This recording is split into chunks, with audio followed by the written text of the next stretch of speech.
In this video, as I create a very intentional honey infusion, I would like to share with you my summer solstice and midsummer's eve plans and offer you another off-book view at a witch's holiday. My name is Kayla Alyssa, and I am the Wayward Witch. During this video, I'd like to share how I view the summer solstice and midsummer's eve, for they are two very separate occasions in my practice. The calendar marks the summer solstice as the start of summer. I celebrate it as summer's end, a journey through to the heart of winter. From the spring equinox, the sun begins her growth phase. As the days lengthen, her fertile and nurturing warmth gives life and growth to the seeds planted during the spring, culminating into the first harvest and the summer solstice. But this harvest also marks the end of the solar summer, not seasonal summer, but solar summer on my calendar, for she now begins her journey to the deep northern skies to rest, her time of hibernation until the winter solstice. There are as many deities and traditions for celebrating this special date as there are varied Aboriginal tribes of all native lands around the world. Taking from my grandmother's teachings, forever belovedly known as Mama, I learned that the seasons are observed not just through the growth of land, but in observing the animals that she provides for. My celebration is totem-based. My ritual is simple and heartfelt. It is a thanksgiving to the sun and an offering of kinship to Grandmother Bear. It is also a call to charge with sympathetic magics. What I offer, I too gain. It is a time to hold and capture within the golden hues of honey the abundance of the season to carry us through those dark times that we may face. I'd like to take this time to introduce you to my great Mother Bear.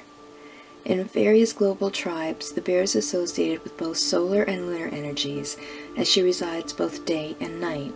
She's also charged in many legends as being the keeper of the sun, explaining why the sun is seen to hibernate during the winter months. There are a number of books and websites dedicated to the spirit of totems, but I thought I would share my own personal journey with Grandmother Bear, which occurred during the year I spent working in beautiful Banff, Alberta, deep in the Canadian Rocky Mountains. I've always been a solitary person, so whenever I had a break from my 2 jobs working at the Banff Springs Hotel, I would wander the wood trails or walk along the Cascade River towards town. At the back of the hotel we had a small waterfall, no more than a few feet to be honest, but it ran into this narrow little riverbed. Now right near the base of the fall there was a rock formation that I called Grandmother Bear. It looked just like a bear on all fours with her front paw reaching into the waters towards me, like a bridge, and at times for me, like a lifeline. Whenever I needed comfort or counsel, I would go and sit with her. Now that was back in 1995. There weren't digital cameras or clouds to upload memories to, so unfortunately I don't have a picture to share of her. But her memory lives on in my heart and soul forever. Many years later, on a hike with my soul sister through the Bruce Trails in Ontario, we came across an open field, and it had 3 bears sunning themselves. Now, we were pretty far away and quickly took another trail to give them respectful distance, but I remember being thrilled at the encounter. Many feel that working with animal spirits are reserved for First Nations peoples. If you know me, you know I have a huge protective energy and love for not just the First Nations of North America, but all tribes around the world. It is also important to understand that many of us come from traditions where animal and plant spirits are a part of our workings. I will always encourage you to work with spirits that call to you, regardless of your blood heritage, nationality, or faith. Spirits don't see any of those things, and neither should we. But back to the summer solstice ritual at hand.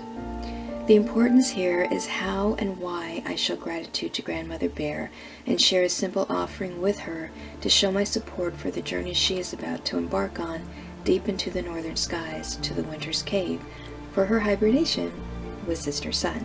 Yes, sometimes it's Grandfather Sun. It depends on my dynamics within that year. The simple ritual calls on sympathetic magic and provides abundance of fuel and protection on their journey, and kinship and support for the trials that she may face during her hibernation. And that's where the sympathetic magic comes into play. What I give, I get. As our ancestors knew that times would get hard as the days shortened, they prepared for what lay ahead. In modern times, we may feel lean times and struggles and need for abundance and strength at any time of the year, especially with what's happening in 2020. So I work with these energies present now during the peak of harvest season, as the sun still holds her strength to charge my ritual creations made to harness and hold this powerful energy, making it available to me throughout the year. The blends can be used whenever I need to call on the strength and fortitude of Grandmother Bear and Sister Sun. Energy for any endeavor where a sweet outcome and success are needed, but strength, fortitude, and perseverance are called from me. We must always remember, magic workings are not a crutch. It doesn't happen with the wave of a wand or the rub of a genie's lamp. We can call on spirits, ancestors, elementals, fae, but my belief and experience is that they will help those ready to help themselves. You have to be willing to do the work. As with all things, we generally also need support to keep anxiety at bay as we do workings during those lean and dark times in our lives. For this reason, I both burn an offertory incense and use some to feed a fetish or totem bag for Sun and Bear, which will be charged every month on the full moon. I will continue to do that until the return on the winter solstice. This will then be burned in the bonfire of rebirth. You may be wondering why I keep bringing up the winter solstice when I'm celebrating the summer, but it's important to see that the seasons do not exist independent of each other. They're not just a date on a calendar. They flow and move in a beautiful dance, and it's about being witness to this and being a part of it. For these reasons, and to support the intention of the summer sun ritual and the energy it holds from now until the winter solstice, these are some of the botanicals I chose and the specific energy I call forward to work with me in the creation of the summer solstice honey cake that this beautiful honey that I've been constructing in this video will be a part of. Elderflower. In general, magical attributes of elderflower include protection, helps calm anxiety, relaxes your spirit and mind, calms the nervous energy, brings prosperity and good health. In this ritual, Grandmother Elderflower helps us to keep calm and carry on, that we may find the light to face the journey ahead as we journey towards our northern caves, whatever they may end up being for you throughout the year. In general, the magical attributes of linden flower include purification and protection spells, encourages sleep and dreams, prophecy, longevity and good health, and opens the heart to healing and love. In this ritual, linden flower provides a show of faith, protection, and unconditional love as we journey within our northern caves. She reminds us that we're not alone. In general, magical attributes of honeysuckle include improved psychic vision and dream work, attracts the fae, usually used as an offering for them, sweetens outcomes of workings, luck, prosperity, and gain. In this ritual, honeysuckle is a reminder of the sweetness of life that awaits us, its abundance and potential for growth and success. In general, magical attributes of honey include good fortune, ancestral offerings, healing, love, togetherness, fertility, abundance, growth, and success. But honey also holds the energy of the magic of the bee spirit that produces it, and that energy includes productivity, work ethic, overcoming challenges, protection, and defensive powers. In this ritual, honey helps to bind us on this journey in light, that we may find our way to and through the Northern Caves. Now, the Northern Caves can represent any challenge your life may face, from job loss, family loss, or your own dark night of the soul. Honey also helps to bind us in love, friendship, and ancestral blessings, that we may know that we're not alone, even if we walk this challenging path and life solitary. It binds us in good fortune, that we will have what we need to last till the sun returns back into our lives, and the strength and health to emerge fortified daily to survive the journey ahead. And I want to make special mention as well to flour, wheat flour or oat flour. Too often we forget the basis or vessel holding all that other botanical magic together. The wheat used to create the flour base of the recipe. This is a harvest celebration, and it's important to honor and acknowledge all the magical wheats and other grains offered. They are symbols of abundance, but also act as reminders that abundance is a result of hard work and patience. The summer solstice will hold a few rituals this year, but every year I will honor Grandmother Bear and the burden she holds of keeping Sister Sun safe till her return to the winter solstice. Now, over the years, how the ritual's done has changed. It's organic and allows for growth within my own practice. This year I'm unable to provide the salmon feast that I normally would, so I'm baking instead a honey cake for her. Now, since I also celebrate the Midsummer's Eve, I am also baking honey breads for the Fae, which are essentially the same batter but in smaller honeybee cake molds. Part of this ritual I will share with you in the next video, where we will also bake that beautiful honey cake. Right now, I'd like to quickly take you over the basic steps of my Summer's End ritual for the solstice. It begins with an offering, and this is my Summer's End incense blend that I will create for her this year and for my workings. A call to charge ritual and healing totems, an offering to sustain the spirit fires of Sister Sun and Grandmother Bear.